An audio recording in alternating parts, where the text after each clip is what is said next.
Licensing your invention to a big company can feel like standing on a stage about to give a TED Talk to a room full of CEOs. Sweaty palms? Check. Racing heart? Oh yeah. But guess what? The bar isn't as high as you think. Today we're diving into the art of persuasion and emotional intelligence, two key soft skills that'll help you conquer your fear and pitch your product like a pro for license. Hi, Lisa Lloyd here with more tips and tricks to accelerate your invention licensing success. I value your support, and you can help me create more free videos just like this one by liking, subscribing, and leaving your comments below. And if you're curious to learn more, then please feel free to check out the links below for more information about my resources for inventors. So what does it take to get a company to say yes to your invention?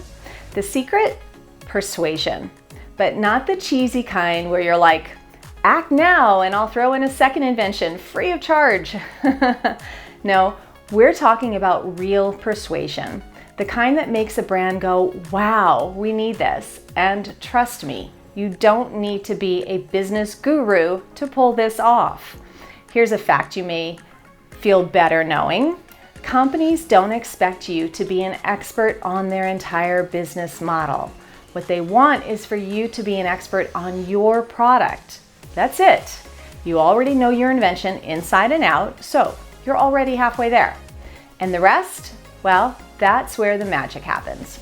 To go from halfway there to all the way to a licensing deal, you just need to master a few key skills like emotional intelligence, confidence, and the art of persuasion. So let's dive into the steps that'll take you across the finish line and make you look like a licensing pro while doing it.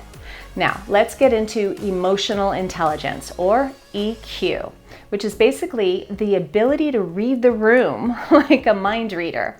Think of it this way. Ever notice when your boss is having maybe a bad day and you're like, maybe I'll ask for that raise tomorrow. That's EQ in action. Pitching your invention works the same way. Pay attention to your audience's reactions. If they seem distracted, lighten things up. If they're leaning in, you've got them hooked.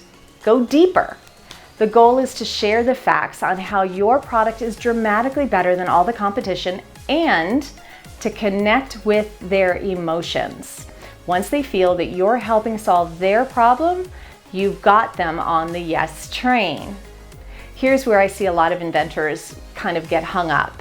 They think that they need to know everything about the company that they're pitching to, from their marketing strategies to their packaging or supply chain, logistics, whatever. That is just not your job. You just need to communicate one thing effectively: how your invention is better than all of the other alternatives out there. Your job is to show them why your product stands out in a very crowded market. Think of it like a superhero. What's your invention's superpower? Maybe it's more affordable, more eco-friendly, or just plain easier to use. Companies don't need the whole backstory when you're presenting. They just need to know the one reason that your product is the best choice for them. All right, let's talk about everyone's favorite topic, rejection. It happens to the best of us. In fact, did you know that 9 out of 10 startups fail? And that's after raising millions of dollars. If they can survive that kind of rejection, you can survive a no from as many companies as it takes to get to a yes. The key is to take it in strides and then learn from every single conversation.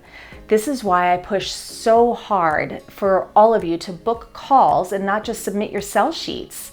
Companies are constantly looking for better ideas, and a no today doesn't mean that your product isn't great. It just means that it wasn't a right fit for that company at that moment. Remember, rejection is feedback in disguise. Use it to improve your pitch for the next one.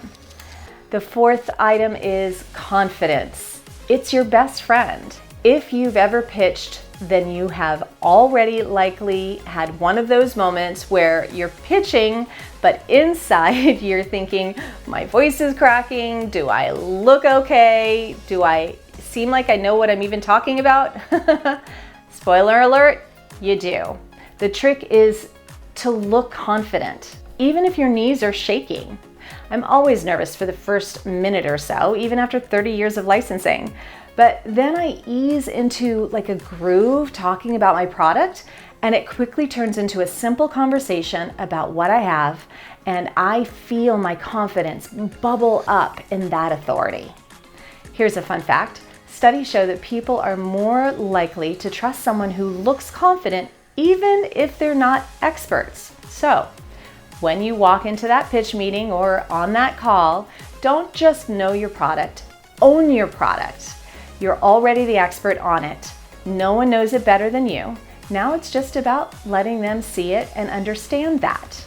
And finally, practice makes pitch perfect. Even the best public speakers and salespeople rehearse like their lives depend on it. So why should we be any different? Get in front of a mirror, pitch your friends, or even record yourself on your phone. If you do the video calls like I recommend often in these videos, I'll put one, I don't know, it'll be up here somewhere for you so you can click on that and check it out. Then you'll want to make sure that you rehearse it on whatever platform that you plan on using so that you're comfortable using the technology. There is nothing worse than having a technical glitch when you're already nervous in a presentation. By practicing your pitch, you'll sound more natural, less robotic, and more engaging. That way, when you're in front of the real decision makers, you'll feel like you've already been there. You'll be able to handle any curveballs they throw your way. So, to recap, emotional intelligence helps you to read the room and adapt. You don't need to be an expert on the company, just your invention. Rejection isn't failure. It's a learning tool, and confidence is key, even when you're nervous. Finally, practice makes perfect. So rehearse, rehearse, rehearse. Licensing might feel intimidating, but the truth is you've already got what it takes. You're a pro on your invention. Now it's just about communicating with a little persuasion and a lot of emotional intelligence. You've got this. Before we wrap up, here's something important. Licensing isn't just about these right steps. It's about how you navigate the setbacks, the challenges along the way. Success comes from smart actions and the confidence to handle whatever comes next. If you're feeling stuck or unsure, don't hesitate to reach out, please. Book a free call and let's get you moving forward with clarity and confidence. If you found this video helpful, don't forget to like, subscribe, and hit the notification bell for more videos just like this one every week. And feel free to drop all your questions in the comments below. I'd love to hear from you. Happy inventing.